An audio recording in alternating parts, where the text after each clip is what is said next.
my dad is an Olympic level athlete, water polo player, freak, giant. Beast. Yeah, just monster, as is my brother. And I'm the runt of every way, shape, and form. So Wild. yeah, athletically. I'm scared to meet your family. Yeah, when they're like, Jesus. oh, you fought for the world title twice? But what do they call you when you don't win? They don't call you anything, Dad.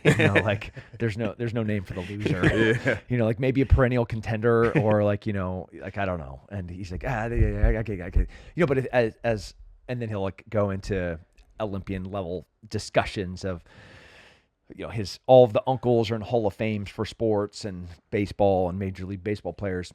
And then when my nephew was born, my brother's son, he's not crying, and like this is the first Kennedy of the next generation. Yeah. And I'm like, what is he going to be? Is he gonna go to the Olympics? Is he gonna go fight and be a 2-time loser for world championship? And he had really bad Down syndrome. Okay. Fighting for his life. And my brother, when he sees his son, is first, is he going to survive? Mm-hmm. And then, the doctors are coming out and saying, yes, but maybe, but he's going to have a really diminished quality of life. What do you want us to do here? He's like, fight for his life, save this little dude. And I'm sitting here like the Kennedy name is going to be off to like this struggling human. Like that's the first next generation. Like what a shitty person, first of all, to even have these thoughts. And then my brother is like, I'm going to have a fishing buddy for the rest of my life. Like immediately has this switch. Like just found this thing that like I will have a best friend. No, he's not going to. So sick. Like just that's my brother. Yeah. That's my brother. That is so awesome. Yeah. I don't think it makes you a bad person to have an intrusive thought. I think it makes you a bad person to act on the intrusive thought in a negative way. Yeah. Because everybody's got intrusive thought. Yeah. There isn't any, and maybe I don't know if you ever talked to your brother about it, but I'm sure your brother had an intrusive thought at some point. He just maybe is faster, to, or maybe just doesn't say them out loud. Yeah. It's like fight or flight too, It's like kind of like the first thought that comes into your mind, and then you start to be like, you know what? No, absolutely. Yeah. Obviously, I love Tanner forever and to the death, and now he's like me and my brother-in-law. We're both pretty jacked. Yeah. And Tanner's jacked. And, hell yeah. Dude, and let's he's go. always like, "What's up, Uncle Tam?" Like, "What's up, Tanner?" That's so sick. Yeah, he's like light of the life, light of the room. But those, I guess you're right. Like everybody has light and dark, but which ones do you act on? Mm-hmm. And that's it, because it's very easy. By the way, are we rolling? Not a damn chance. Not a damn chance. Yeah, no, I really think that it's so easy for somebody to like have an intrusive thought and then spiral about how they're not good enough or not a good person because they have that intrusive thought. And then it leads them to doing something negative because they've spiraled from having an intrusive thought. But like everybody has an intrusive thought. Yeah, For sure. Yeah. So yeah, what do you act on? I guess your actions always speak louder than words, and words speak louder than thoughts. So like they're all just this accumulation, this collective, this aggregate of, like what do you put into this world? the problem is that, words do speak louder than thoughts, but thoughts resonate in your body more than words do sometimes. It's tough. But anyway, thank you for being here. What's up, dude? Good to see you. How are you, my man?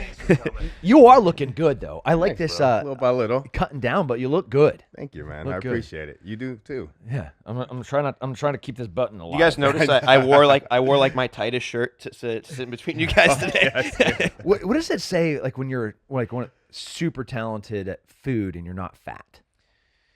So, I gotta look at him like, do I want this guy to cook for me? 'Cause I don't know. So It must not be so flavorful. Yeah. So the cliche is don't trust a skinny chef, and then there's the idea of like the chef who's skinny being like, well, I don't eat anything that I'm just the discerning palate of a chef, but really what it is it's activity, right? Yeah. It's just how you live your life. For sure. If you're a chef who's just eating donuts and foie gras and sitting down most of the time, because what people don't realize is that being a chef is not being a cook. Mm-hmm. Like if I come to your house and I make you a great dinner tonight, That does not make me a great chef. It makes me a great cook. Yeah. But if I can bring 5 dudes who barely know each other to your house, and those 5 dudes can work together underneath my design to make you great dinner, that makes me a great chef. Yeah. And so very often, once you become the chef, you stop moving in the kitchen and you start growing outwards because you're getting a little bit older. You're not moving as much. But I just lost 40 pounds like in the last couple of years. Yeah, Phillip, he used to be big, but I was big. You're good where you're at. I was bigger. I'm finally literally in the last like 2 weeks, I've hit my goal for weight that I've had for a couple of years. And he looks great now. Like he's working out. He's like on it. Great. Well, we'll talk afterwards. But yeah, I mean, dude, thank you for being here. I mean, this podcast is all about like mindset and perseverance and not giving up and, just that sort of not a damn chance mentality.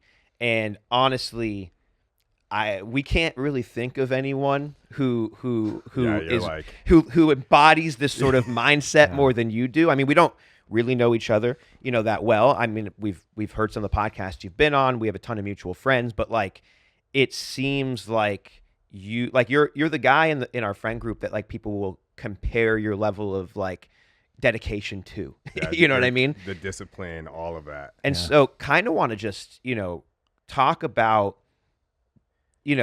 kind of how does somebody, because I mean, you've done, it seems like, I mean, we get anxious when we're talking about me. It's all right. Start moving around. That's why it's our job. We're getting better at it. But like, we could literally fill an hour with your resume. We could fill this entire podcast with just your resume.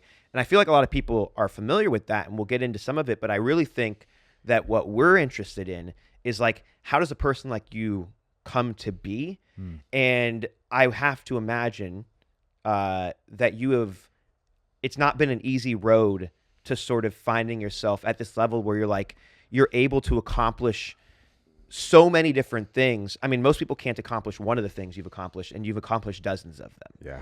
And so like, how does that even start? It sounds like it starts with your family, kind of, right? Mm-hmm. Yeah, without a doubt. An amazing support structure, which is family and friends and faith, being taught about finances and food and all the things that are cornerstones, just being a human that wants to go and do things, and then lots of adversity. I don't think in what we are as a species, there's no adaptation without some form of friction. There's no change without pain. There's no improvement without struggle. That's right. It's just who we are as people. And when I wrote my first book, Scars and Stripes, scars are obviously like the physical representation of damage that's done. And then stripes in the military is time overseas in combat and time in uniform. And those are also a physical representation of adversity, struggle, pain, and suffering. So there's a lot of that. Kid born in the 70s, raised in the 80s, a different era. Yep. Yeah. And I love my parents. They are absolutely perfect, but it was different. When the thought to my kids that I would be sent out when we'd get home from school and homework would be done sometime in the early afternoon, I would come back at sunset, and they're like, "What time is that?" I'm like, "I don't know, between 6:30 and 10-ish." And they're like, 6:30 and 10-ish? Like, what does that even mean? Like, how did you come home? Like, would ride our bikes? Like, you're just out on your bikes? What, would they call you? I'm like, nah, cell phones didn't exist then. And they're like, what do you mean cell phones didn't exist? Like, how did they track you? I'm like, they didn't track you. Or maybe like the cops would call if we did something dumb. Yeah. And like we'd get scuffed up on the side of the road, and they'd call dad, and then I'd get scuffed up when I got home. But like, that was it. And so growing up in different eras and having different challenges, and and then lots and lots and lots of mistakes. Yeah. You learn from your mistakes. Smart people do. Yeah, for sure. Not smart. Super dumb. So it should be like a pretty radical transformation or adaptation of improvement. It's like, just that didn't work. Little by little. I'll just go again. Yeah, but the more times you hit your head against it, I mean, the more you start to go, okay, so maybe I should make a micro adjustment. Because Yeah, I have maybe I to should. imagine, I mean, at some point you did learn to from your mistakes, right? Yeah. Some of them, Yeah. there were periods of times where consequences were piling up so fast to the mistakes that I couldn't deal with the fallout of these compounding consequences. You go back to a young man in his 20s, early 20s, that is a professional fighter, ranked top 10 in the world, is going to school, and college is really easy. Like, not a great environment for somebody that is dumb again, that isn't learning from his mistakes. So there's a period of time. I have two beautiful daughters, like absolutely incredible, and they're 10 days apart. And they were a byproduct of decisions and consequences, not consequences in a negative way. Like, unprotected sex leads to very clear consequences. Yeah.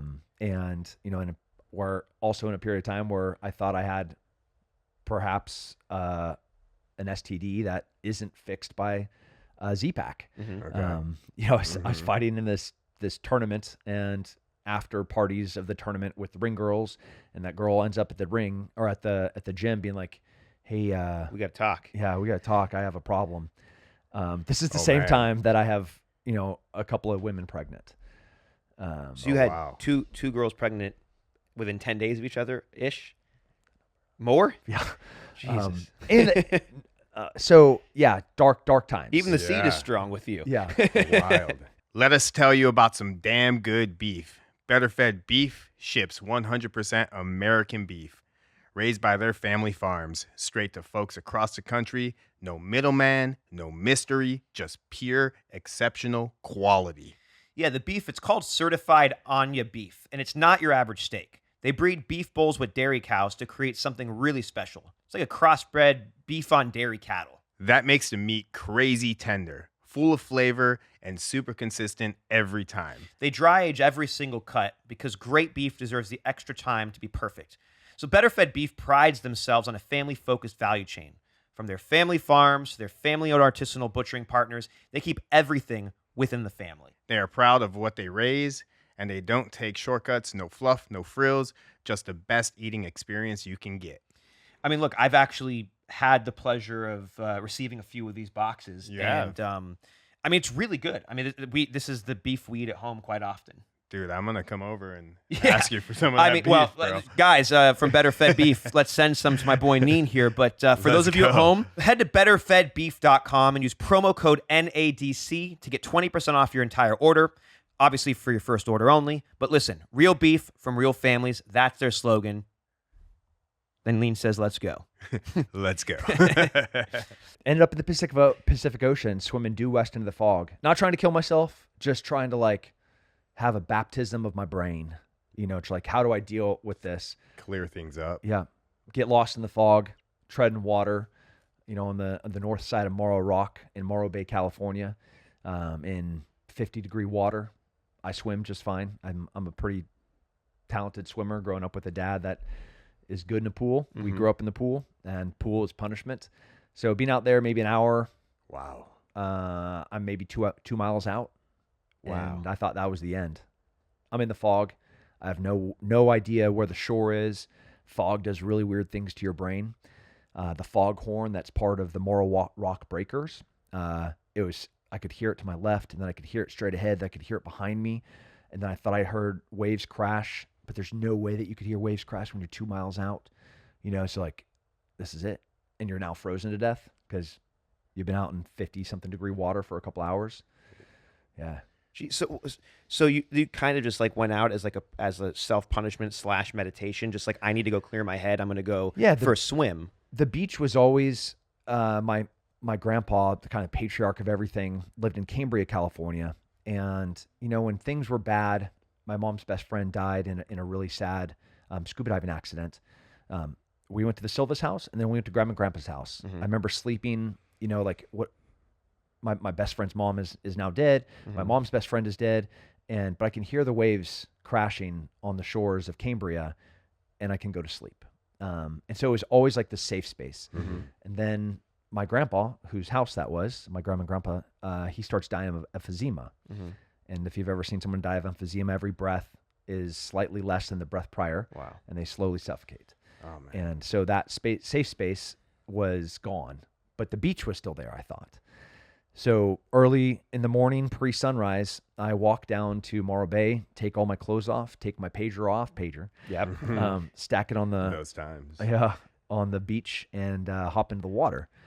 And I see Faith on your hand. Yeah. There is no explanation to how a Coast Guard boat found me. There's no Wow. way. Oh, wow. So you got found. I got found. Wow. And you were just swimming, or were you like? I'm just treading water. I'm dead. I was like, I don't know how this is gonna. You're just going. Yeah, just there's going for it.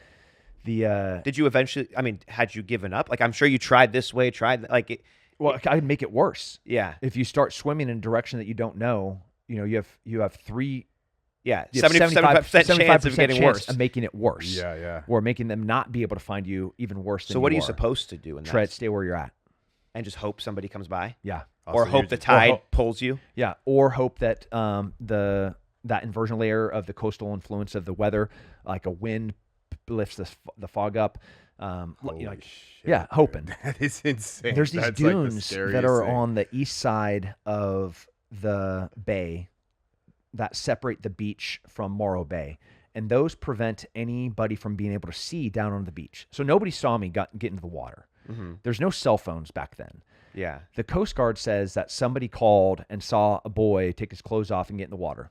There's no possibility of that happening because nobody can see the beach. Wow. Yeah. And there's no cars in like at 5:30 in the morning in this empty parking lot next to Morro Bay. And then the odds of a boat being able to find somebody in open water without fog is like 1 in a million.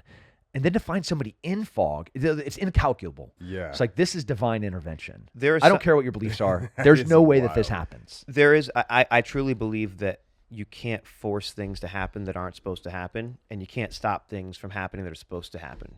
I have that sort of belief. You mentioned this says faith. I'm not religious at all, so it's not about that. I have Sisyphus right here, and the faith, and the reason it's here because I just dedicated my life to cooking, and you spend your time like this, and I'm staring right at the word faith, and faith is to remind me to have faith that I am where I'm supposed to be, and everyone else is where they're supposed to be. Because like I had a hard struggle of staying present while I was working. Because as a young cook, you're even as an older cook or a chef, you're working Valentine's Day, you're working New Year's Eve, you're working your girlfriend's birthday party, whatever. And so it's like, it's 10:30 on New Year's Eve, you're on the line, and your girlfriend's at a at a party already, and you start to your mind just goes, you have those intrusive thoughts. Yeah. And this helped me just stay present with and just sort of like the idea of like let go and let God, just like have faith that, look, if something's supposed to happen, worrying about it ain't gonna change it. Because I really believe that like you said, what are the odds of that happening? The odds are zero. That doesn't just happen. But it's almost like you went off the map in the video game, but that's not the end of the game. So they just brought you back onto the map because like, yo, that's not the storyline. The storyline goes here. Was this like a instance where like things kind of changed for you? It was the beginning of change. 9/11 was another catalyst of change, and to not a damn chance. Like, I was sitting there treading water, like there's no chance my head's going under this water Yeah. You know, You were gonna tread water forever. forever. Yeah. Till the end of time. What a beast. Yeah, that's just it. And that's happened time and time again. I was in Costa Rica with my son, and how it always is, he's surfing. I turn. Yeah, he was 8 at the time. I turn away for what was like 1 second, and he's on the backside of the break. Oh, wow. And it's just like, how did he just moved 40 meters in 2 seconds? Mm-hmm. So I sprint, and by the time I get my hands on him, we're maybe a half mile out in a pretty good rip tide and rip current, and we're like, whew, So we start swimming parallel to the shore, and like multiple times, he's like, "Are we gonna drown?" I'm like, Ain't gonna fucking happen, dude. There's Not a not, damn there's not a damn chance, bro. You're 8. Yeah. We're fine. Yeah. And like just over and over again. This love is that. like this has been a mantra of my life, Yeah, man. which is like I'm too dumb to die, and I'm too dumb to quit. So like I'm gonna keep swimming. Because there's so many people who, I mean, there is the idea of like superhuman strength in like, in dire like emergency situations. You hear stories of women who picking up, whatever just to save their kid. And I do believe in that, but I do believe also that if you don't possess that sort of mindset, there is a mindset that you can just kind of, okay, I tried my best. Now I just let go. Yeah. What is that? I don't know what that is. Yeah, That's not an that's option. clear. Yeah. But what do you think? Like, do you think that's just natural? Do you think that's just because you got it? Like we both have kids now. My daughter's 3 years old, and there are so many things that I can see are genetic. I didn't teach her that, but that's exactly what I do. It's exactly how my wife, the mannerisms, the way her mind works. So do you feel like that's something you were like taught to do? You got it genetically, or just it was a gift that you just sort of? Yeah, nature and nurture are two real things, and I think that the nurture part really enhances some of the nature part, where you see, military families are generational, firefighters, law enforcement, generational. Is there something hardwired in their DNA that they're just better at high adrenaline conflict danger? For sure. Like, and again, in this adaptation, generationally, that being passed down exists. And then they're in a household with a father that's a firefighter that definitely talks different, that works different, that exercises different, that eats different, that has different shifts. So then like the nurture portion of what is already part of their DNA is now just being enhanced. Like, and they just keep getting better and better. I always say our kids are always watching, they soak in every, like In vitro they are. Yeah. And like Like everything they that hear you us. do. In the womb, they are responding to the sound of their father's voice. For sure. Like they're responding to the dump of hormones in the endocrine system when mom sees dad, and she's like, that is the love of my life. That is the father of my child. Like, imagine what those hormones are pumping into the baby, the heart rate responding to the mother's heart rate. Like, even like, obviously intimacy is happening during pregnancy. Like those moments of like big, huge hormone dumps, positive connection, happiness. So like, yeah, we are so awesome as a species. Like, do you know that in breastfeeding, the baby it's a two-way direction communication where baby, their health, if they're sick, via saliva, is telling the mom that they're going to be having to produce extra antibodies. Oh, wow. If the baby's a boy, the mom is going to be producing 20% more calories for the male offspring than it would for a female offspring. Like, the body is completely adapting in this communication via the nipple. Like, we are just such cool. It's insane. Yeah. And so beautifully designed. That is so wild.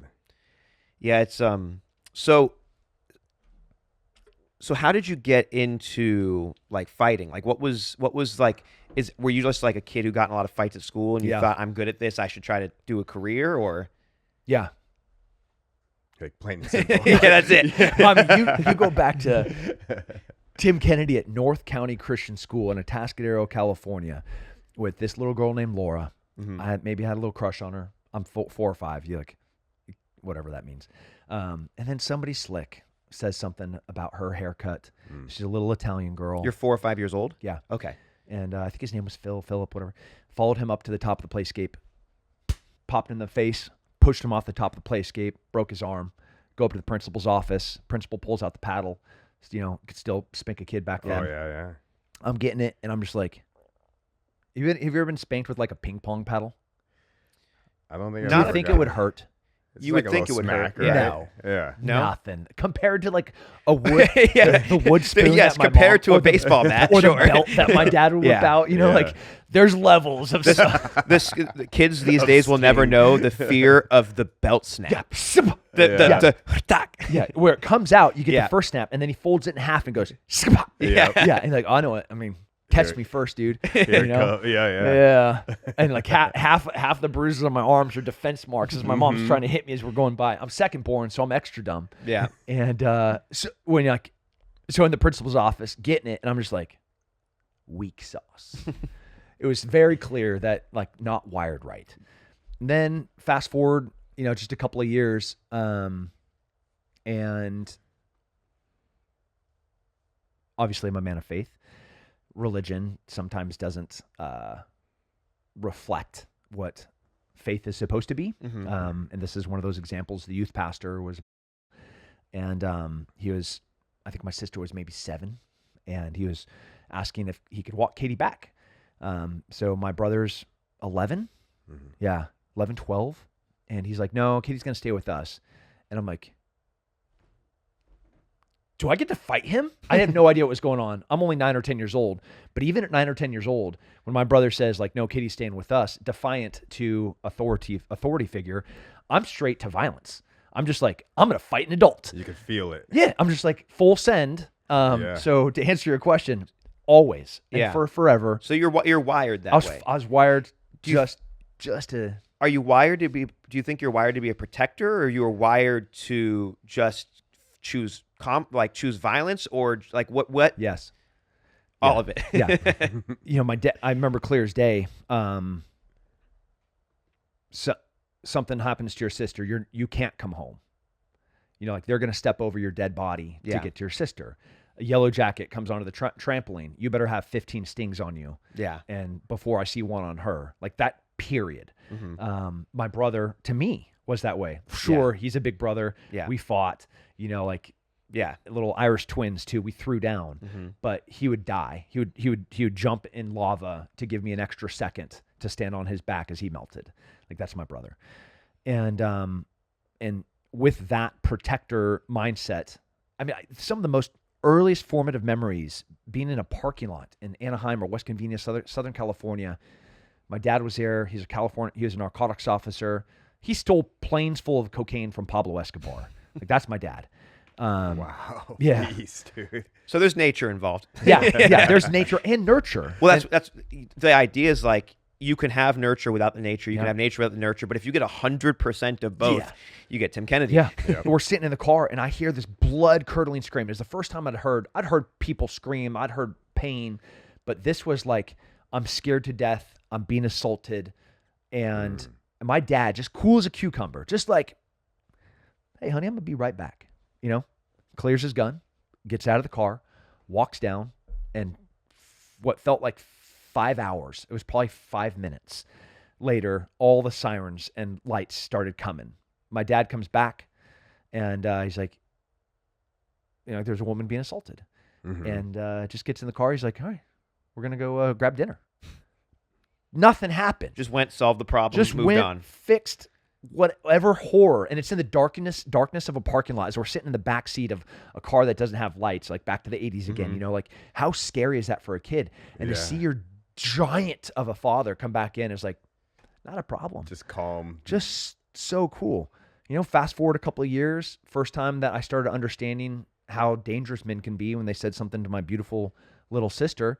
And he and I fight an adult. I'm maybe 11, 12, 13 years old.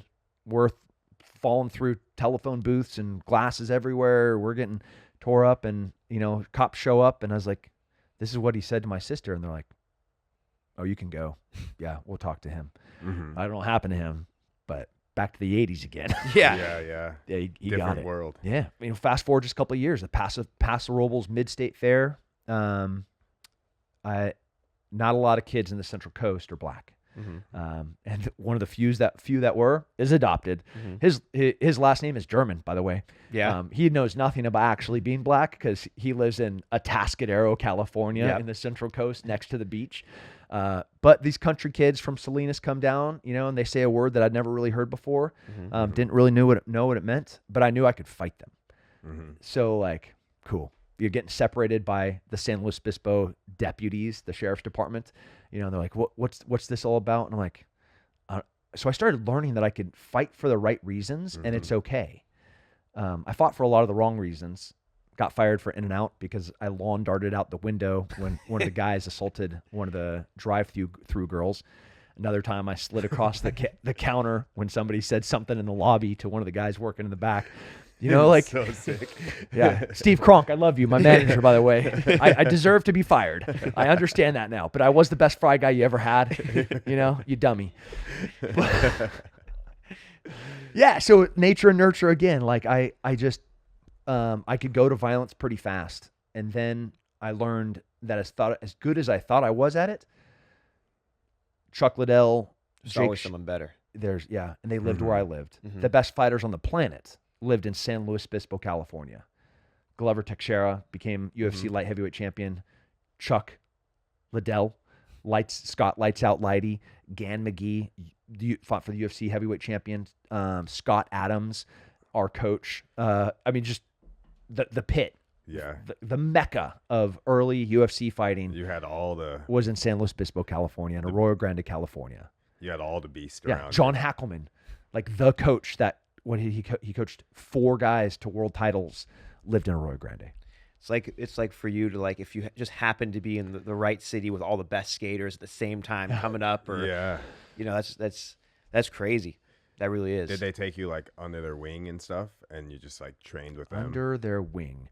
Yeah. So how fighting works under their wing. They showed up at the gym that I was training at. I was the big fish in a little pond. And, you know, there's kind of like one guy that I could have a difficult time with. Yeah. And then they mopped the mat with not my body, not my face, but like my soul. Oh. They came in and effortlessly demolished me. There's nothing I could do in any way. I thought I was a good grappler. I couldn't out wrestle them. I thought I was a good boxer. No, like Hawaiian Kempo of already professional level fighters compared to a 16-year-old kid that thought he was tough. Yeah. There's levels. Yeah. And that level was, that disparity between the two, the delta was giant. So did they hear about you and they wanted to come see what this kid was up to, kind of thing? Yeah, I was already like competing in pancrase tournaments and traveling to early jiu-jitsu tournaments. This is early MMA, so they had shoot fighting and they had pancrase because California the only place that we could do actual MMA was on Indian reservations. Oh, wow. It was illegal throughout the state, so we were only fighting at like the Chumash Casino, or I was going down to Temecula, California, or doing fights at Cobra. You know, it was just a mess. So they come, they check you out, they mop the floor with you, in your words. Yep. And then what happened? Do they offer you to come onto their team? Do you? Yeah, they thought I was a bag of blood that would be useful as an extra body to beat up during their training camps. Is that what you actually think, or is that like a fun way to say it? No, that's the truth. Okay. Yeah, I was nowhere near good enough to even be in the same room as them athletically or fighting skill wise. Okay. But when you're in fight camp, you do need extra bodies. Yeah. You need people to like be trying things with, and this is it's the truth. You think in jiu-jitsu, for example, you want to go against other really, really good guys to get better. That's not the truth. You actually want to go with guys that are about half as good as you so you can try other things. And if you're a good training partner, you're not being an asshole. You're not like just messing these dudes up, but you're working and you're adapting and you're training with different bodies and shapes and sizes and strengths. But you're able to do the things that you're trying to do with somebody that's nowhere near as good as you, and then you get better. Yeah. I was that to them. Okay. But you obviously were able to learn a lot from that in terms of growing your own set of skills. Yes. Back to you learn through pain, challenge, adversity, and suffering. There was a lot of change, challenge, adversity, and suffering in that room. So yeah, I learned I wasn't a great wrestler. I learned I wasn't a great grappler. I learned I wasn't a great boxer. I learned I wasn't a great kickboxer. And if you wanted to get hit less, you moved your head more. If you wanted to not get kicked as hard, you had a better angle. If you wanted to not get stuck underneath Gan McGee, who is 300 pounds, maybe don't shoot a double leg on that guy. Try to do ankle picks on the outside, body locks, climb to his back. So like rapid adaptation of necessary survival. The micro adjustments basically kicking in fast. Yeah. So I mean, obviously it almost sounds like skateboarding in the sense of like For sure. you practice it on a curb before a 33 stair, before a 6 stair, before a 10 stair, and you work your way up. You don't just start at a 10 stair, but it sounds like you went from like a 3 stair to a 12 stair. Started in a 12 But stair. but that is also a way to get great as well, is not go against guys who are, it might be better to go against guys who are half as good as you, but you also, maybe it's a good thing that you went against guys who are twice as good as you, because of the way that your mind works, that might have pushed you even harder than just going against easier guys. That's the story of my life, is like I would make these huge jumps that I was not prepared for, and that it was horrifically tragic and traumatic in these jumps that weren't logically or rationally or strategically thought through. When I got to, going from special forces, normally to go to special forces, you go into the Army, into combat arms. You're in the Army for 4 or 5 years. You work through, being an infantryman. You go to airborne school. You go to ranger school. Maybe go to ranger regiment. Then you go to special forces, and that's the normal pathway. About a 5-year pathway to go to special forces. Once you get to special forces, you spend, if you want to go to, at the time it was called the CIF, the Commanders in Extremis Force. It was within each special forces group, they had one hostage rescue counterterrorism company. And to go to that team, to that company, you had to spend 3 or 4 years in special forces. So you're supposed to be in the military for maybe 8 to 10 years and have gone from combat arms, airborne school, ranger school, special forces selection, maybe a few specialty schools. Then you go to Sephardic or CIFSIC. Then you come to the CIF. Here's Tim's jump. I go into the Army and I go to the CIF. Wow. So you skipped all the 10 years in the middle. Good plan? Bad plan. Yeah, but how does that happen? Yeah. Dumb? No, I'm like you could just do it. Yeah, so when the war kicked off, 9/11 happened, Green Berets were the first guys in Afghanistan. Triple nickel, ODA 555. Epic. The horse soldiers. Have you seen that monument in New York? So there's this monument of the Special Forces guy, current GWAT soldier, he's carrying an M4 with a 203, sitting on it, and the horse is rearing up. It's a real moment. Where is this in New York? Near Ground Zero. Okay. And we've got a couple restaurants in New York. Oh, I have seen this. Yeah, I've walked by this. That's a real moment from a Green Beret in combat in Afghanistan. Wow. Riding it on horseback, ODA 555. Wow. Triple nickel. Those guys were my instructors when I got to the Q course. They did not want to be instructors. They wanted to be in war, and they were the first dudes to go to war. Special Forces didn't get to go to Gulf Storm 1, so they had a chip on their shoulder. So when this war started, and they're like, we need you guys, this is going to be a counterinsurgency, guerrilla warfare type thing. Nobody's better at it than U.S. Army Special Forces. Send these guys in. Those guys landed, and the war begins. As you rotate in and out, you go from war to schools to training to like build up that next group. Because there was so much of the burden of deployment was so heavy on Special Forces, we're going through guys. Got it. So had there not been an actual hot war at the time, you probably would have taken longer to get up to that thing. So they started this program called the 18 X-ray program, which is the Special Forces babies, they called us. They were recruiting heavily with collegiate athletes, and they would just, they had the physicality. They're obviously smart enough to pass the tests, because you have to have specialty scores to get into Special Forces, a higher GT score, a higher ASVAB score, and then you have to have a higher physical score. So they're like, here's a large population of guys that could potentially pass selection. Let's go take a big pool of them, It's like, that was a great plan, but I don't know. Like, time will tell if it was a great idea, because we died about twice as often as a regular traditional SF guy. Yeah, because you didn't have you didn't have that 10 years of experience. Yeah, exactly. Yeah. So as an 18 X-ray, went to basic, went to infantry school, went to airborne school, went to this tritter called Special Operations Preparation Course, SOPC. 400 or 500 dudes showed up. They sent 91 guys to selection. Everybody else went to the needs of the Army. Then of those guys, I was already a pro fighter when I went into the military. I was already top 10 in the world when I went on that little swim into Morro Bay. So there were a couple of people that were tracking me when I was going through the Q course. One of those guys is Because you're kind of like the dream candidate / soldier when we have one of the best fighters in the world, he's probably going to be good. Yeah, you definitely you want the kid that has a dog in him, without a doubt. You can teach a gorilla how to shoot a gun, you know, but like, does he have the hunger and the dog that wants to go and get in a fight?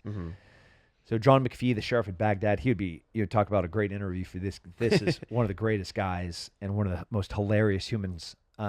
He already came from Ranger Regiment. Yeah, Google Shrek, John Shrek McPhee. There he is. Right there. Actually, that's him and I right there. Right, so that he was third my picture. first boss. And he had already been at Delta Force. He was from Ranger Regiment, was already at Special Forces, and he was a singleton. So he had gone Tora Bora, for example, first time that we went to go kill bin Laden. He was one of the operators on the ground. Like, this is the very beginning of the war. Yeah. And then he, I'm sure regrets this, but he was like, I wanted to bring Tim directly to the SIF. We're going to combat our first trip to Iraq to go hunt Zarqawi. It's happening. We need to bolster up our pool of talent. So when I graduated, he pulled me into the SIF.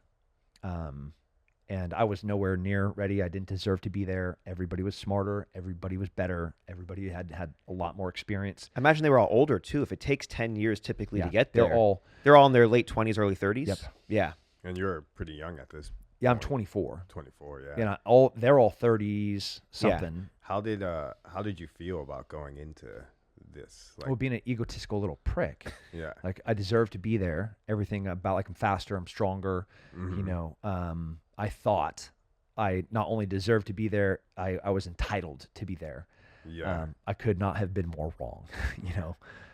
But you need that sometime. Like, we talk about this all the time. Like, when the things that I did to find success in my career, I had to be completely delusional to think that I actually could pull it off, to actually attempt to try to pull it off. You look back at it now, you're like, this makes no sense. Not only that it worked, but that I even tried something like this. And I'm embarrassed. Yeah. You know, I think back to the things that I said to John and to my team and to my senior. It's embarrassing. You know, just the starch in a 24-year-old boy's mind about who he is as a man in a room surrounded by men, you know? I think sometimes, like, if you don't take big risks, like, there's never like that progression. You know what I mean? Like, you have to take big risks from time to time. You have to jump off that cliff if you want to get to that next level, that next chapter. And sometimes you could either sink or swim, you know, but a lot of people that have become successful, they keep pushing. You know what I mean? They climb back up the mountain. They jump again. They, like, just figure it out, you know?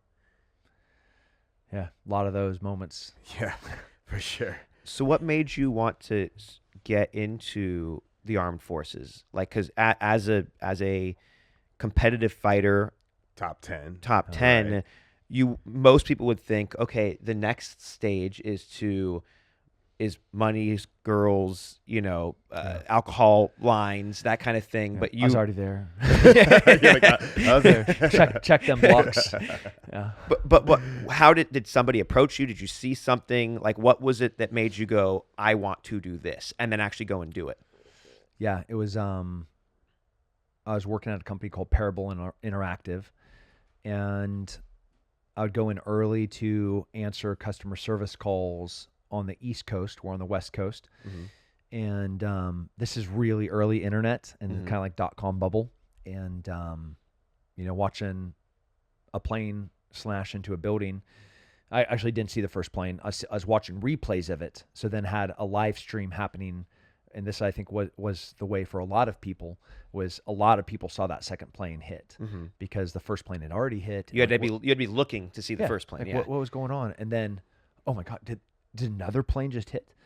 And 9/11. Yeah, 9/11 was that second big catalyst of change, where I'm sitting there, I'm a piece of crap of a person, you know, like, I'm fighting I'm going to school, not putting effort really into the things that I should be, being a bad man, not being a faithful friend or a faithful boyfriend, and then watching a beautiful woman in a polka dot dress look out a window and decide if she's going to burn alive or jump to her death. And that woman went into work early that day so she could come home and get her kids when they got out of school. Like, if that doesn't make your blood boil, and if you as American isn't like, I don't know who did this, but once we find out, I'm going to go and wipe them off the face of the planet. Then I'm going to salt the fields, scorched earth for forever. Like, if that isn't your response to that, like, we're not the same, we're not compatible as not friends. same people here. Like, back to Pearl Harbor, like, like we dropped 2 nuclear weapons on them to end a war that they started on Pearl Harbor. Like, that's the level of where Literally I'm at, going nuclear. violence wise. And obviously, like, I can go straight to violence, like beep, and I'm there. So I'm watching this, like, I don't know what this is, but whatever this is, I have to get in it. So that was the next block or moment or step of kind of like, I have to do something. And what was the first step? Did you like go to a local recruiter's office or? Oh yeah. Another example of ego. So I'm like, yeah, they need me, right? And I walk in and there's 2,000 people in line at the recruiter's office in San Luis Obispo, California. And I mean, it took days for me to see somebody. And then it took months for me to get a date to go take a test. And then it took months for me to get a ship date. And then it took months. Wow. Yeah. So how long? So you get in there, and what's the first thing? Are you in like training or boot camp? Like, what's like, how does that? Because I know you said you basically skipped 10 years to get into SIF, but like, how do you go from recruiter's office to first step to like? Yeah, test scores. Where making sure you're eligible for specific jobs. And when a recruiter gets, one of these college athletes and that like has good scores, he looks, because there's jobs that are hard to fill that take, a higher GT score and a higher ASVAB score and a higher physical score. So they're like, when they have a candidate that meets that requirement, that's like cha-ching for them. They right? put you into a very specific. That's right. Yeah. So, like engineers that work on satellites or on the nuclear program or on nuclear subs or special forces guys, Navy SEALs, like that is a tiny little, like 0.1% of this giant millions of people organization. And so the pathway was go to Army basic training to infantry school, get your blue cord, infantry school to airborne school to Fort Bragg, North Carolina. Then you go to the Special Operations Preparation course, and it's supposed to prepare you for selection because they do want you to get selected. After you get selected, you go into this thing called the Q course, which is a year to 2 years of training you how to be an SF guy. Then once you graduate from that and you make it to a team, then the training really starts where they're sending you to schools. And during the Q course, you're going to small unit tactics, guerrilla warfare. You have these exercises called Robin Sage, where they drop you into what you think is a war zone. It's manufactured. It's a training environment. And you're part of a guerrilla warfare group that you're training, advising, accompanying, assisting in how to overthrow a government. And it's a graded exercise. And it's notoriously, infamously challenging. It's a cool thing. Robin Sage, fun to Google. SEER school, they put you in a POW camp, like in a GI Jane, right? They're beating you and they're locking you in boxes and, like not quite torture, but they push limits, cold water immersion, starvation. On the evasion phase, they're hunting you. So once you get on the land, you're on the run. They're hunting you with dogs and night vision. You're very incentivized to not get caught. Because if you make it a week, then that's an extra week that you're not in the POW camp. You get caught on day 1, you're in the POW camp that extra 6 days. So like you are very motivated to not get caught. Wow. For sure. So you went through all of these things. And then how did you catch the eye of Like how did you get that selected? You were winning all these things, or just Yeah, I was high doing- marks, just top of the class I was- type stuff. doing really well in the Q course, and while I was going through the Q course, I was also moonlight fighting. So I was still in between. I'm not joking. In between weekends of courses, like if I graduated on Friday or graduated on Thursday, and I didn't have to check in for the next phase of training, I would go and do a fight. Like You're a beast. a professional fight. Like you just do you do like pickup fights or like No, like That's televised insane, dude. televised fights That's for, so and I was like insane. lying about who I worked for. So these different organizations didn't know that I was an active duty soldier, and I would take leave. So I'd fill out a permission, like a vacation slip to like leave the base. Yeah, to leave the base, and I'd get like a 3-day leave. So I'd leave, Friday morning, go do weigh-ins, fight Saturday night, come home Sunday, be at work on Monday, start my next course on Get Monday. back into POW camp. That's right. Oh, wow. I mean, to such an idiotic extent, I graduated from Ranger School, and normally guys take months before they can run again. Guys take months before they even have to pass or attend a PT event again. Sometimes it's a year before they're required to go and pass the Army fitness exam. I graduated, and I fought the next weekend. I fought for the International Fight League live on Fox against Dante Rivera, who is a really good black belt. Like nationally broadcasted. And I graduated from Ranger School 5 days before that. And is this just because you just don't have you just don't slow down? Like, why is that? Because obviously your body is fatigued. There's a reason that they give you time in between. Yeah. Why do you choose not to? We'll go extra dumb here. When I started Ranger School, I went through this crucible event called the Army Combatives Tournament. And it was a 4-day fighting event to crown the best fighter in the military. So everybody was allowed, like SEALs. Anybody could enter. Anybody could enter. Day number 1 was grappling in this bracket to advance you to limited striking, a pancrase fight.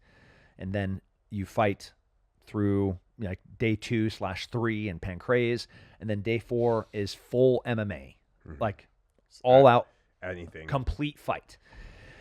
I fight this guy named Damian Stelly, who is at Ranger Regiment, and he is a beast of a dude, absolute stud. He had won the year prior in the weight class ahead of me, and so I fought and won the year before in the weight class below him. Now we are fighting in the same weight class. He's from Ranger Regiment. We are fighting at Fort Benning, Georgia, for the Army Combatives Tournament Championship. I start Ranger School that same night. Oh my God, dude. I walk to Ranger School after beating a guy from Ranger Regiment with my hands swollen and one of my eyes with a black eye after fighting an MMA fight and 4 days of fighting to check into Ranger School.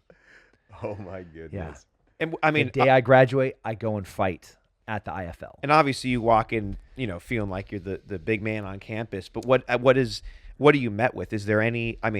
Do your superiors use that as something to like to push you harder, or? Ranger School is a really beautiful place. You don't wear a rank or your unit insignia, so it doesn't matter where you came from. And this is still at the beginning of the war. I was sent to Ranger School. I was already a tabbed Special Forces guy. I had already been to combat, so I have a combat patch. And not most times you go to Ranger School before all of those things. Not that Ranger School, because it's a great leadership school. Mhm. Every combat MOS in the Army or in the military should go to Ranger School. I wore my BDUs, and I specifically wore a set that you could see I had a combat patch. You could see That you had taken it off. Yeah, for I'd the thing? taken it off, so like the light and the sun had changed. So like they knew that I was a Special Forces combat veteran that was at Ranger School. Yeah. I was sent there by John McPhee Mhm. because I was such a bad soldier.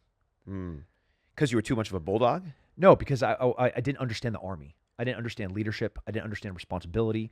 I didn't understand selflessness. I didn't understand like what it actually looked like to be a leader. So he's like, when we got back from Iraq from a really epic deployment, he's like, you're useless. Like it's like you need to pick up the pieces here. Yeah.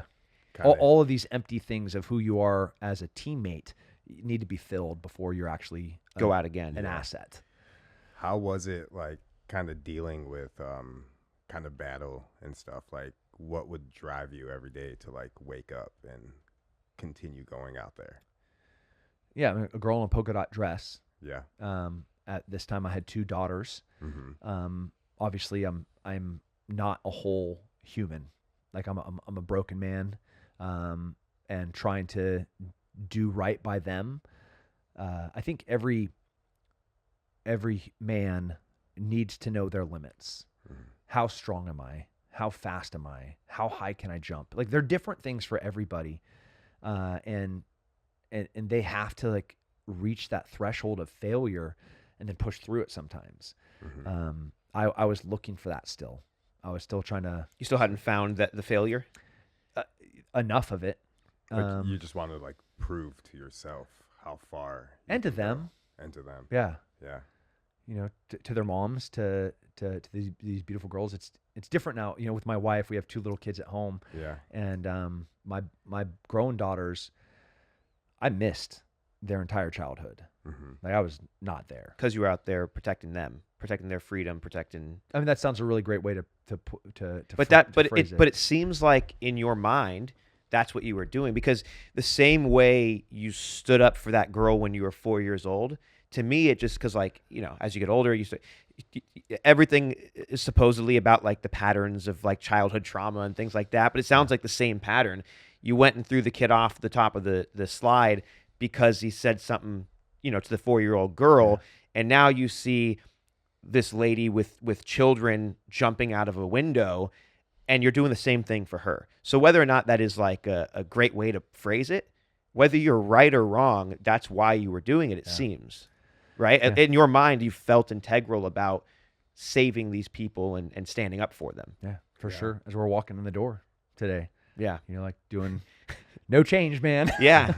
Well, I mean, I'm not smart enough to have a shtick where there's 2 different versions. I mean, you keep saying that, but I mean, and look, delusion. It's important to be delusional. I really think I've been called delusional a ton, and I like to add the caveat that I'm not just delusional. I'm optimistically delusional. I love that. It seems like it really seems like you just have this thing where you need. There's so many people out there who could have the same nature or nurture of just the ability to go to violence or rage, but it's not very common necessarily for someone to have that and then find. There's very few healthy outlets for natural violence, for the capability of natural violence, and it sounds like you found probably the best natural outlet, which is protect others, not even protect yourself, but just protect others. Yeah, very like heart-filled. Like it's like you're doing it for a reason to like, protect others, right? Yeah, I think that's super awesome. I feel like if more people did that, this world would be a better place. Yeah, and it doesn't have to be. I so agree. You know what I mean? For sure, and it doesn't have to be like what I do. Yeah, like There's feeding the homeless. Yeah, like that's the same thing. Going and finding a veteran and being like, hey, I hear you're having a hard time in transition from service to this next phase of civilian life. Like, can I help navigate that with you? Like, can I help you with your resume? Mm-hmm. What are your passions? Can I find something that you're interested in? Like my first job was an EMT firefighter. Like that was my very first job. And there was the first time that I was like, okay, like you can do good at scale. Yeah. And being able to like have an impact positively and figuring out how much good I can do is a pretty amazing way to live a life. Yeah. Being able to like help people is like probably one of the best feeling things in the world. You know, I come from like the entertainment industry with skateboarding, like go bigger, jump higher, go faster, but like now I've been coaching people for like 6 years and being able to help people with their own like lifestyle goals, like for them to be healthier, for them to lose fat, build muscle, feel better mentally and physically. It's like it's just like a fully different thing, you know. Yeah. It just feels so much better than just like jumping higher, Yeah. going faster, you know what I mean? Yeah. I do know what you mean. Yeah, man. Yeah, I mean, I've noticed that a lot. The more successful people, and I don't mean successful in money, I mean successful in happiness, just like successful in the life that they would like to live, seem to be the ones who get off on selfless acts. You know, and there's this idea that selflessness is great because it's opposite of selfishness, but I kind of feel like being selfless is almost the most selfish thing you can do because there's no one out, like you don't go and feed the homeless unless feeding the homeless makes you feel good.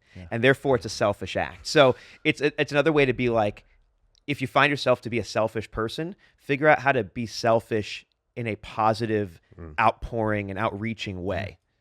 Well, being a parent is such a cool thing. Yeah. Because every one of those, like my kids last night, like, what's your number one favorite thing to do? And I couldn't tell them exactly, but I was like, make out with your mom. You know, like, what's number two? I'm like, go on adventures with you guys. And 100% truth. My favorite thing in the world is like so awesome, just being man. with my family and going to Costa Rica and surfing, or going to Chile and going through Argentina and Patagonia. And he's like, number three, I'm like, helping people.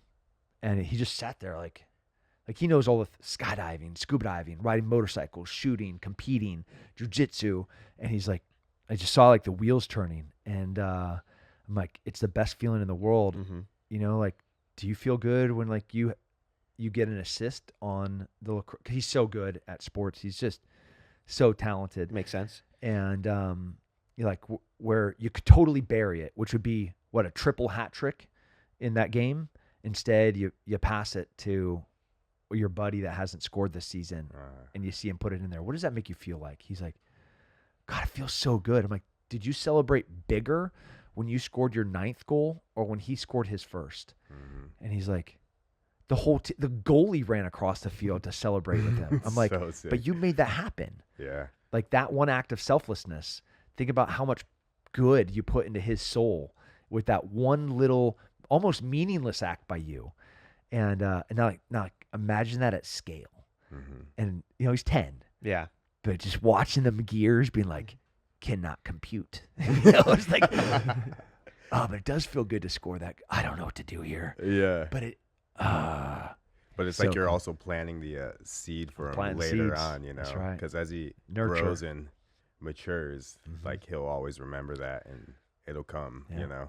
I just got to water those seeds. Yeah. That's How- that nurture portion. How do you approach that nurturing? I find myself with my daughter, it's interesting. I find myself treating her like a young cook in the way that in the same way that I would approach teaching a young cook in the kitchen how to do things. I speak to her with the same sort of level of respect and same actual care for her to collect knowledge. Yeah.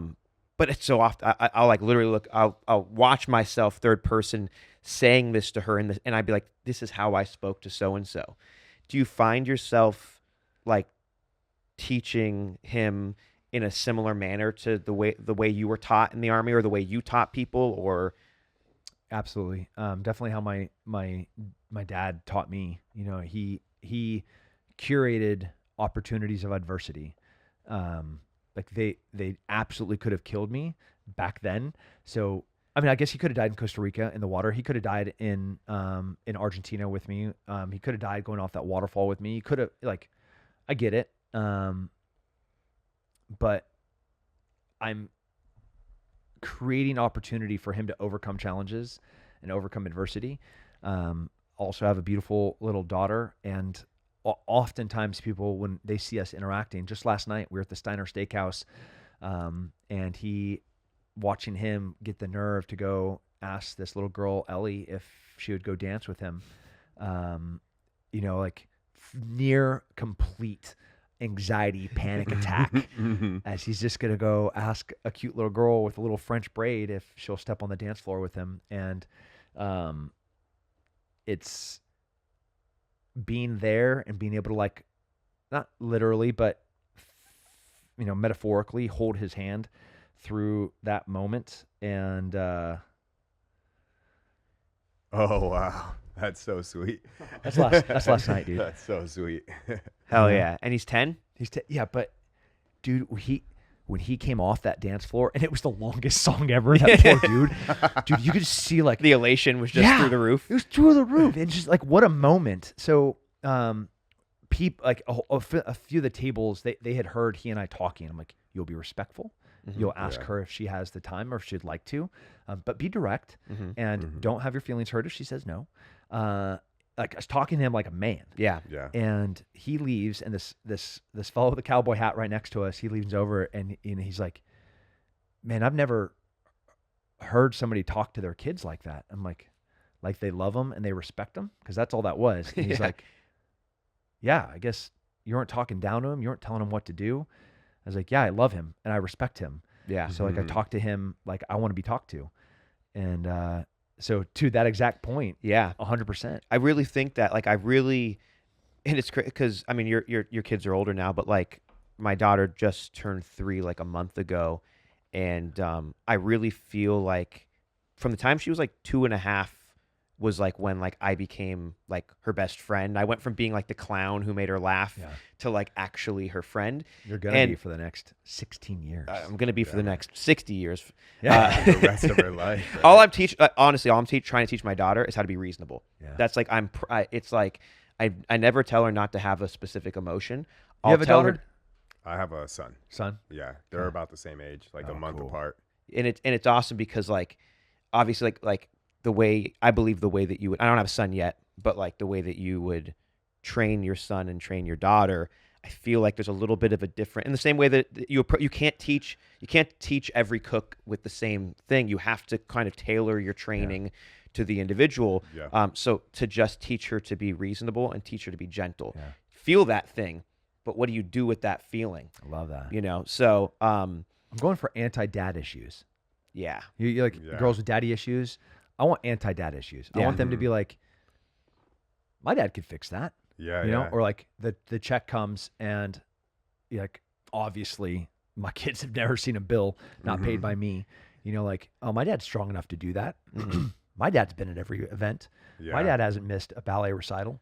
My dad hasn't. Like, so this is the litmus test. This is like the measure of measurement, the level of success for whoever this guy is that's going to come into his life. So she's 15 now. So in 12 years from now, like the dude that's going to be shooting his shot, that measure is going to be like who I was to her. Yeah, set the bar high. It's like this is what you're looking for, And a testament to my older daughters that have, like they're incredible young women now. They had to do that without me. Yeah. So there's a little bit of guilt there, trying to, fix the mistakes of the first time through. I mean, you can't do everything right always, right? And I feel like, the man that you've become had to go through the things that you had to go through, because in the way that this older gentleman with a cowboy hat in Texas turns to you and says, I've never heard anyone talk like that before, that's because you became this guy. Yeah. And I think that's pretty. Your son, does he have that natural protective instinct as well? Oh yeah. Yeah, I can imagine. Yeah. I mean, he's 10. You would, to get to his mom, you lights out type. Yeah. Like there's no level of pain that would make him turn off. Yeah. Like he would fight for his mom until there's no ability to fight. And the story of the yellow jacket on the trampoline was eerily similar when he attacked a hornet that was getting near his little sister. She was 3 at the time, so he was 8, and going after like one of the big Texas hornets, Big boys. Those big orange ones? Yeah, the big ones. Oof. Yeah, and like what 8-year-old would? And he was running this like body bunkering her. Yeah. As the 3-year-old's on the trampoline, like, what is going on? And he's screaming. Yeah, 100% he has that thing. Makes you proud. It does. Hell yeah. Yeah, that is amazing. What led you to like build these schools that you have and stuff? Yeah, it was again, it was a bunch of failures. It was looking at my older daughters, their education, both public and private and homeschool, and the success of some of those and the failures of others. And then when COVID came around, and I was at the time one of these like psycho conspiracy theorists. I was like, no, I'm not taking that drug. Neither are my kids. No, they're not going to do virtual learning they're not going to sit there in front of a computer for 6 hours a day. And you're going to make my kid wear a mask while they're doing a virtual train. Like, like they can't check into school without a mask on. Are you ridiculous? Yeah, for sure. Nice catch. Yeah. I think that word's back though. It is back. Yeah. Yeah. So every one of these things were just like, hell no, like not a chance. There's zero chance that's going to happen. Nothing changed about our life during that like 2020, 2021. I was on a plane back from Africa, and it was one of the last flights out. I'm the only person on this plane. And Back in March of 2020? Yeah. And I was like, oh, this is going to get real. Yeah. Like this is going to be bad. So I was, it was clear what the next few years were going to look like. And then, public education had already been a failure for the past 30 years. And then looking at what happened during this kind of authoritarian period, I was like, I just can't, it's anti-American to be that governable. It's anti-American to be that controllable. It's anti-American to be that easily manipulated. It's anti-American to be so motivated by fear. So what is the opposite? What is American? American is sovereignty. American is freedom. America is all the way down to the local level. The power is always supposed to be there. And so what does that look like in education? That's Apogee. That is us. The mission statement is to reseed freedom into the sovereignty, into the family.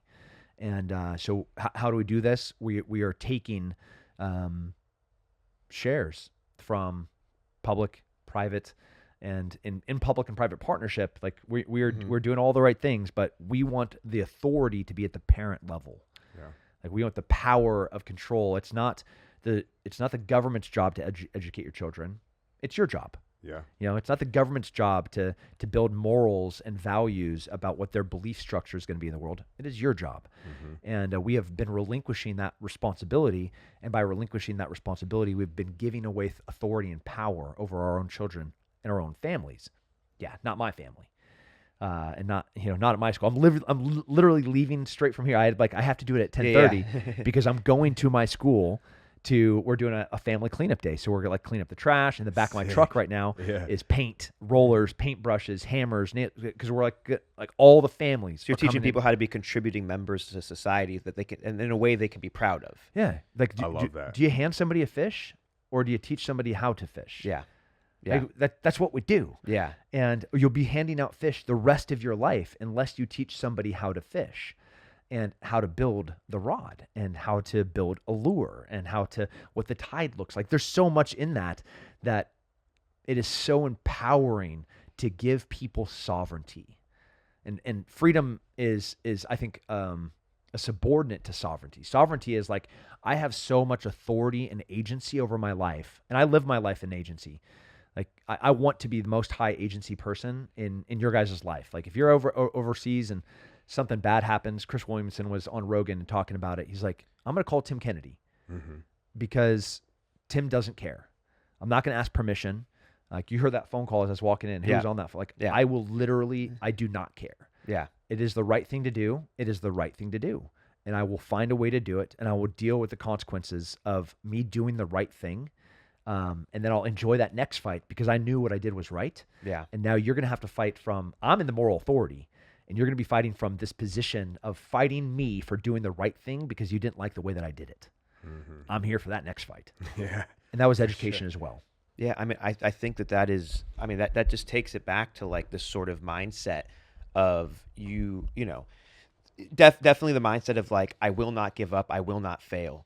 And it makes me want to touch on, I do want to hear more about the school, but it just took me to like, how did that mindset play into actually seeing combat? Like, and because I'm not sure.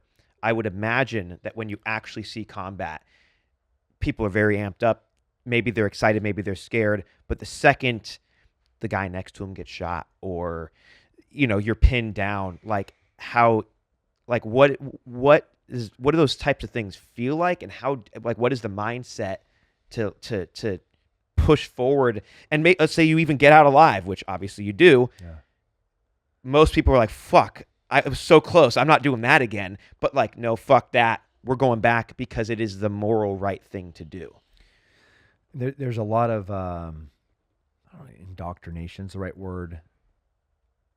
When you make it, especially to elite special operations units, you're proud to be there. The esprit de corps is real, and the reason that you're there, of course, is for this idea, this idea that we believe in, that we're fighting for, and the oaths that we took.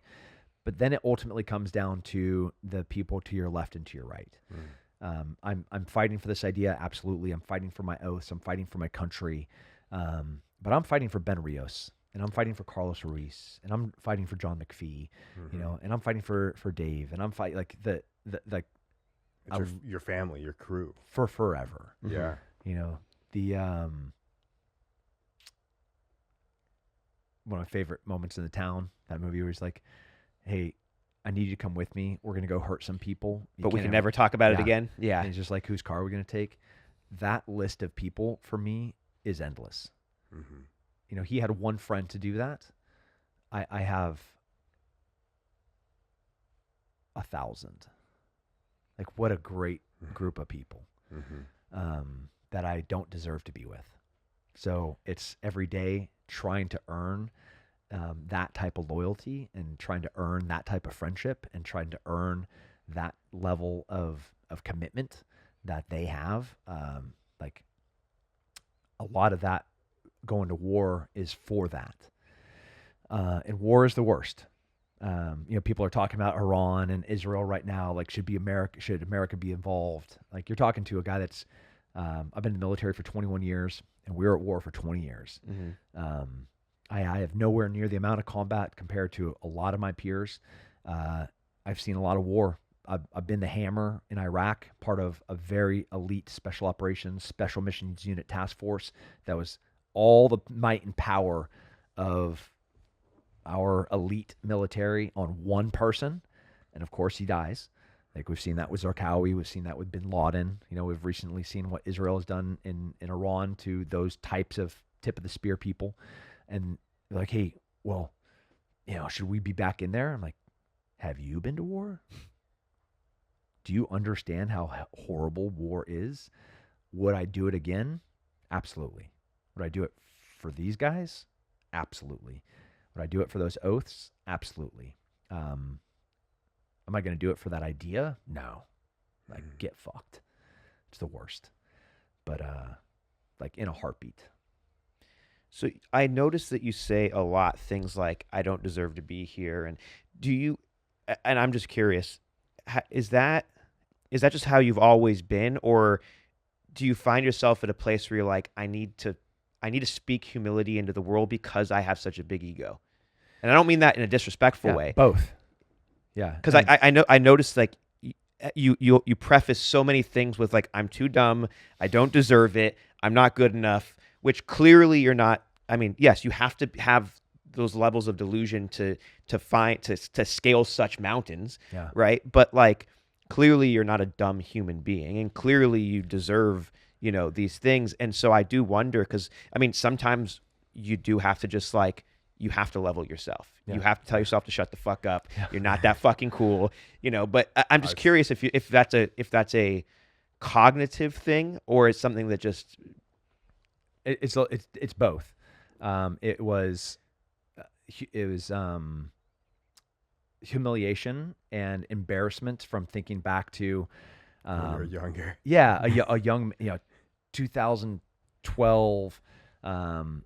2008 through 2018. Those 10 years, man, like, fighting for world titles, as an Iraq and Afghanistan combat veteran, like, war hero. Mhm. Like you hear all this stuff, and but then thinking I'm all that stuff, and then looking back to guys like John Mhm. and Ben and Shane, and like, no, those were the dudes. I Yeah. wasn't the dude.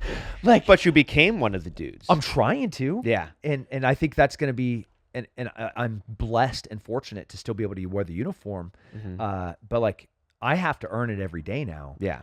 It's that it's the ideal of endless pursuit. Yeah, it never ends. I respect that. You know, like that is like a very, it's like a very respectful and like humble way to be, because we all are just like small pieces of the pie. Yeah. You know, that make up. It's also so easy to trick yourself into thinking that you've made it. Yeah. It's so easy to trick yourself into thinking that, you've got it figured out Yeah. and that you're doing it the right way.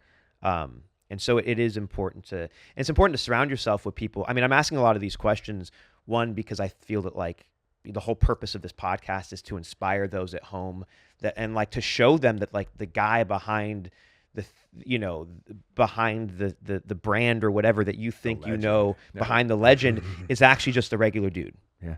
It's just a regular dude who just didn't give up, whether it was he was too dumb to give up or he was too this to give up, but also more selfishly. So there's the selfless part. The selfish part is I want to be better. Yeah, That's the reason we started this thing, is it's like we both in our own right have found success in our own careers, but we're both new fathers. We're both new business owners. We're both, and we're like, I bet you if we start talking to people who have also done it, we'll take a shitload out of it. So I'm asking these questions because I want to be better. Yeah. And Yeah. so when Me I too. hear, I hear you saying these things where it's like almost like a mantra, and the mantra is like, I'm not good enough, I'll get there. I'm not good enough, I'll get there. And I'm like, fuck this dude. I mean, because there's still a more than a dozen, success stories we haven't even touched on, and we probably won't, today, but it just, it's incredibly inspiring. Yeah. Yet, I think is the most powerful word that we can use as entrepreneurs, as athletes. I was again talking to my son just this week, and he said something disparaging about a teammate, and I was like, that's not who you are. Like you're the light of a room. You are the leader of the team, and you'll give positivity to everybody for everything. Like you don't need to do that. And he's like, but he is. I'm like, okay, that's the negative side. Can you just add the word yet? Like he is not the greatest yet. He is not. He hasn't scored a goal yet. He hasn't.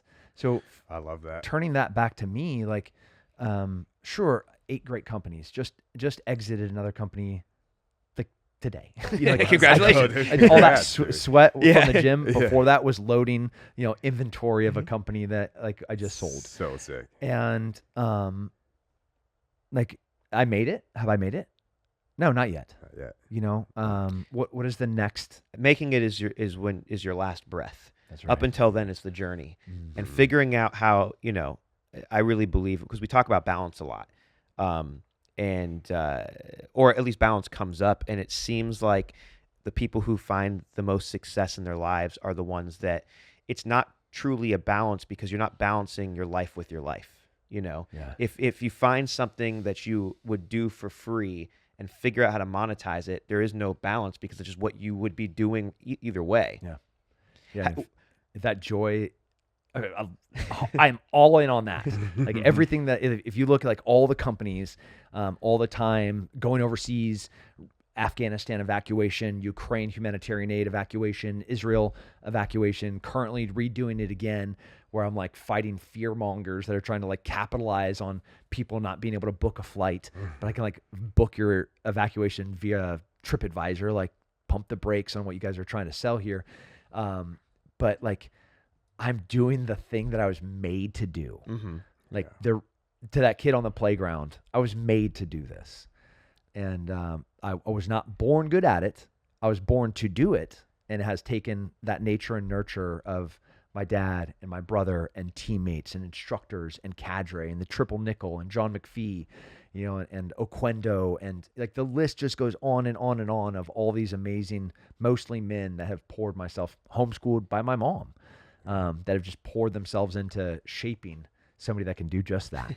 And have you always been someone who like fills their time? Because it feels like, Oh yeah. So that's just a natural thing. And so now that you've you've found success here, you found success here. It's like, okay, now I have more time, so now I'm going to write a book. Yep. Now I'm going to fucking start a school. Yeah. Now I'm going to have a gym. Now I'm going to have this. Now I'm going to how do you balance your time with that thing? Cuz I feel like a lot of people at home, they're trying to figure out their first thing, but if they figure out their first thing, now they're trying to figure out their second thing, and you're on dozens. How do you balance that to actually have the time to take on new projects? Yeah. One is a very clear understanding and revelation and epiphany in my own life that idle hands are the devil's tools. If I make it and I'm successful and I have extra opportunity and time, I will become a destructive thing. I will destroy my life and everyone around it. So it is best to have the Tasmanian devil that's on cocaine. That's the level of energy. Never done cocaine in my life, by the way, but like, that's the level of energy has to be directed at something productive. I create buckets of appropriate use of time, and if it doesn't fit into one of these buckets, and they complement each other, and they also on the emotional side support how I spend my time. So in bucket number 1, which is the most important bucket, which is me spending time with my family and the people that I love, my tribe and my people. That's the most important bucket. Now I can't do that without the next bucket, which is me being a healthy human and a contributor and a provider and a protector for them. So like I have to be smart. I have to be well-read. I have to be well-traveled. I have to be a physicality that my son is like proud of, and my mom and my daughter is like a protected, and my wife is like, look at that guy. You know what I'm saying? Like, come on in, daddy. You know, like, and if I'm not those things, and I'm not wanted by my wife, if I'm not desired to be present by my kids, if I can't go out and play lacrosse or hockey with them, you know, like, then I'm failing bucket number 1. So bucket number 2, even though it's self-serving for me to go to the gym, for me to take time and go read a book, for me to go take an AI class that I'm currently taking, the next book that I'm writing, 90% complete, The Purpose of Pain, talked a little bit about it today, just the ideas around it. That's the next book. I'm writing that not just because I believe it, because I also need it. Well, that's bucket number 2. Bucket number 3 is my ability to make money. Like I have to. Cool, I can be with my family starving to death without a roof over our head, without them not being able to go to sports, be part of the things that they're interested in, buy the next ballet slipper that my daughter, the tap shoes, you know, the lacrosse stick, you know, like to pay for the coach to take my wife out to dinner where I get to dance with her at Steiner Steakhouse last night. You know, Shane's up there singing and Bella's up there singing. Like, I'm in heaven, but I got to pay for that seafood tower that my son wanted. For sure. You know, like, no, it doesn't have to be to that level, but there's levels for everybody. Yeah. But I want them to live without concern and free and safe, where the adversity is almost manufactured. So like in these buckets, they're complementing each other, and I can without guilt focus on things about me to be a better entrepreneur, so I can provide for my family, so I can be a stronger, better version for myself, so I can play with my kids longer in more ways, you know. So like. That's how I break my time up. They're all non-negotiables. They are. are. You know what I mean? Like since I like train a lot of people, there's like always like excuses, right? People come up with excuses for those buckets, right? And those buckets for everybody should be like non-negotiables. Yeah. Like, these are the things you have to do. Like, figure out what they are to you, because everybody's going to be different, right? And you have to figure out how to make them work and fit into your day every day. So we in Apogee, we have these kind of pillars that we want in people's lives, and it's faith, it's family, it's fitness, and it's finances. Those 4 F's. We have another one that's fun. And there are a lot of different F's that are that are involved in the fun one. You know, and like I can do those things with joy. Yeah. And they're non-negotiables. Like I have to be with sovereignty, completely not captured, not absorbed, but committed to those buckets. And then once you are, and you realize that everything that you wanted was on the far side of hard work, and the freedom that you have from the freedom from fear. Like I'm strong, I have a gun sitting next to me right now. Like, Watch out! Don't not don't one, say anything to offend him. No, I'm not kidding. one time have I been like, man, I hope somebody doesn't come through that door. You're like, I don't care. You know, like my family's not with me right now. I Yeah. know where they're at. Yeah. The Belgian Malinois inside of like a fortress of a home. Yeah. And when you look at it, you're like, man, that seems a little extreme. Like, except that I'm not worried. Yeah. Yeah. Except that like For the sure. whole world could burn down, and like everybody's losing their minds. And my biggest worry is like how long it's going to take me to drive back to get to them, because I know they're fine. Because I did a little bit of work on the left side of it, like on the financial freedom side, like being free and not having to like.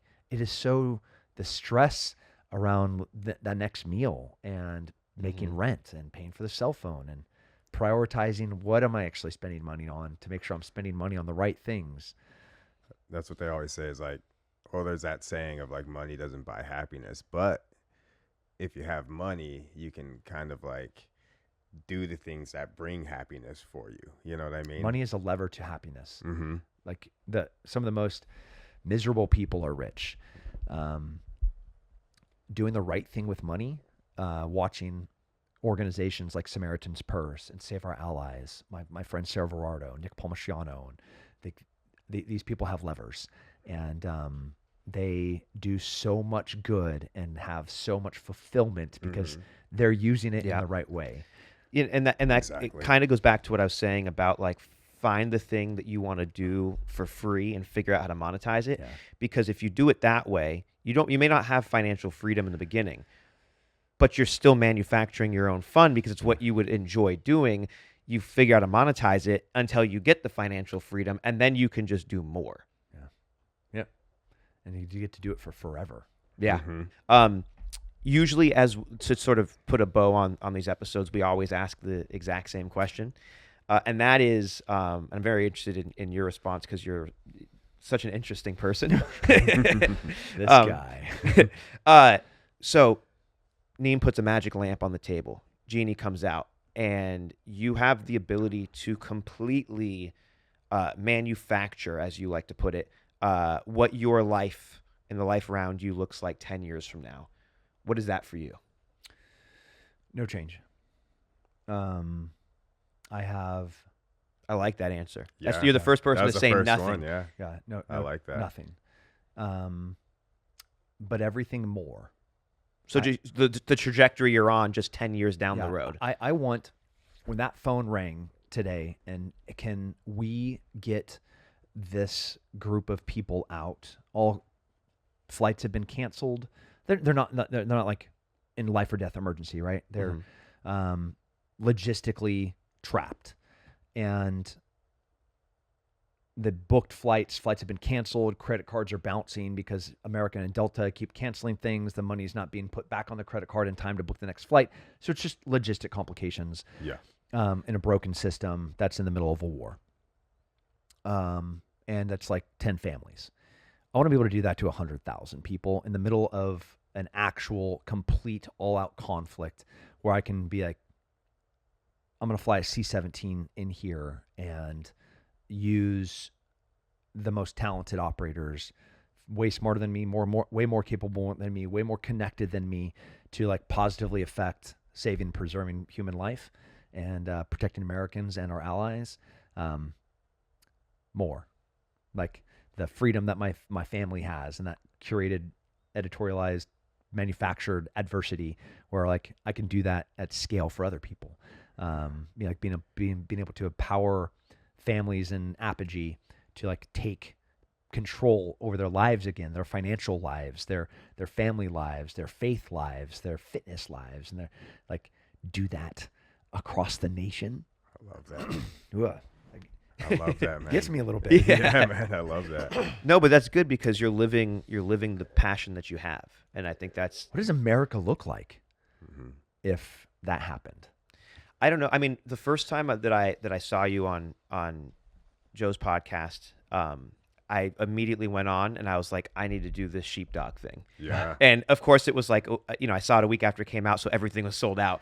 But like, people should know how to do those types of things. Those are skills. And like, it's amazing that you have this inherent knowledge, this lived knowledge, and you're very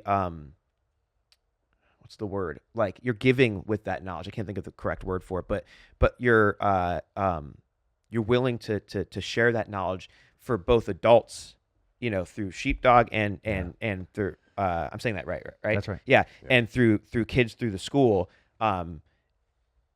You could have the power to sort of shift what America looks like. That's what we're doing. Right? Yeah. Yeah. I think that's totally awesome, man. Yeah, that the same but more, I think is the answer. I'm spending a lot of time in Washington D.C. right now, and people saw me with the president last month. Like you're seeing me with secretaries and directors, and it's awesome that I have that opportunity to again affect change more. I want more opportunity to it'd be really great, if we actually get rid of that entire agency and start something new. If we just burnt the Department of Education to the ground and created something that was perfect, an environment that is conducive for kids to learn, not just learn to pass a test, but learn to then be contributing members of society into this great country, this experiment that is this constitutional republic. And then these kids know how to be entrepreneurs and how to balance their books, and they know how to create and to collaborate. We didn't become the superpower because we had the best factories. We innovated our way into being the superpower. And I look at us for the past 20 years. I'm like, are we innovating? No, we're becoming the factory. That's right. Yeah. Our childhood, our generation was going through the schools learning how to. And it's funny how many of our peers now who are at the highest level are high school dropouts or didn't finish college. That's right. Or Homeschoolers. Yeah. Kids that were like, they actually can't make it in this system. Yeah. And they end up. If you look at the Fortune 500, you're not going to see but maybe a couple outliers from the public education. All of them went to private schools, were homeschooled, or were dropouts. Yeah. And you're like, wait a second, let's pump the brakes on what we think we're doing here. Well, isn't there that cliche of like the A+ students are going to end up working for the C+ students? That's right. Yeah, the best entrepreneurs are C+ students, homeschooled students, Apogee, Montessori. Yeah. Those are the kids. Yeah. Well, listen, everything you're doing is incredibly inspiring. Where's this genie? I want this genie. Yeah, give me this guy. Well, hold on a second. I want the same but more. You don't need the genie. You've already created it. Didn't you say we're gonna have food? You want to go get a burger? No, I don't have time. But I know you don't. And I said we could do it before or after, but I don't know if you want a burger at 9 o'clock in the morning. No, yeah. I was literally. He's like, yeah, if we're coming on the podcast, I'm like, he's like, are we eating? And I'm do like, I we get some of can. your food. Dude, yeah. We got to go get some burgers. Yeah, I would love that. Yeah, man. Yeah. I'm a struggling cook, but I'm like super into it. I love it. It's like acts of service is one of my love languages to do to other people. So like when people come over, I know you know it because there's just something magical. Yeah. For my birthday this year, what I wanted to do was have just a few friends over to the house, and I wanted to make pizzas. And all my friends were like, why are you making the pizzas? Why don't you just? And I'm like, no. Because this is what I want to do. I'm really enjoying cooking for you guys. Like that's like some people want to go to the amusement park for their thing because they like riding roller coasters. I like to cook for my friends. Oh, it's the best. And you're like all in there and the smells, you're drinking wine and like then you see like the elation on their face when they taste something that you created and worked for and maybe even hunted and then cleaned and then processed and then you're doing it right. That's just the best. Dude, he does like a crazy Thanksgiving at his house. You got to come by. Okay. It's so you'll know like half the people there. But we do a big this will be our our fourth or fifth annual transplant Thanksgiving. So all everyone who moved here in 2020 or whatever are that friend group. If you moved here, that means you probably don't have anywhere to go here. So it's got up to like 70 people. Whoa, in that's our so fun. That's at Thanksgiving. Yeah, and it's my wife and I who cook, and we do the Thanksgiving staple. Like all the staples, and then we invite everyone to bring like their one family dish, cool. to put out on the thing. And this year we're actually going to be doing it in. I think I might have mentioned to you that I'm working. I got 4 acres out in Dripping Springs, and I'm doing a sort of like a ranch in the forest concept where we're only going to serve what we grow and hunt, and we're going to be doing it at the ranch this year. It's gonna be so sick. Cool. In this old like 19th century pioneer style log cabin. Yeah, This is epic. yeah. Yeah. So Yeah, sounds credible. well, we got to cook together. We got to do something. Yeah. He's an amazing cook. That's how we really became friends. Really? Is like I grew up skateboarding and I'm a chef. He is a professional skateboarder, an incredible cook, and like to the point like when we first met, the night we met, we were talking. He's like, "Oh yeah, I cook too," and I'm like. Just, in the same way that someone's like, "Oh, I do," you're like, "I'm sure you do," right? And then he's like, "No, look at this," and he pulls out a picture of he has built a hearth in his backyard, like just a big fireplace out of masonry. And I'm like, "Let me see that." And I look at it and I go, "Dude, this is like my restaurant, my first restaurant." We opened back in 2013, is a 16-foot fireplace. No gas, no nothing. We just cook over live fire. And he basically had built a replica of it without knowing each other in his back. He's like, "Yeah, that's how I cook in my house." I'm like, "Dude, well, we have to be friends." Yeah, I was like geeking out, chatting with him, and I was like, "Oh, like, let me show you like what I have at home, and like the dishes I make, because he's a professional chef, So I'm like, "Hey, like, check this out." And I was like, "Oh, that's fucking, I want to eat that. We need to hang out." Those New York strips I sent you last night were cooked over oak. Yeah. Oh, yeah. Got it to 500 degrees. Well, 2.5 minutes, 130 degrees. we got to do this again without microphones and over Yeah. some food. Sounds amazing. Let's do it. You guys Oh, are yeah. the best. Thanks for all the good you've been in the world. Thank you. man. You too. Thank And you. thank you for Yeah. everything. Thank you for being here. I found this incredibly inspiring, and I know people at home really, really will too, because you are, I mean, with all the respect in the possible world, you're just another guy. Yeah. And that's the 100%. thing is so many people feel like they can't be the ones to do it because they're not that guy. But everybody can be that guy. All the failure, all the mistakes, all the dumb things, all like Humility and hard work. You do those two things, and integrity. Those three things together will get you anywhere you want. superpowers. Oh yeah. Thank you so yes, much for brother. being here. I really Thank you, appreciate guys. it. Thank you so much. That's a wrap on today's episode. Hit subscribe now if you want to follow along. We have some awesome guests lined up that we sit down with. Make sure you follow the Not a Damn Chance podcast on socials at NADC Podcast. We'll see you next week.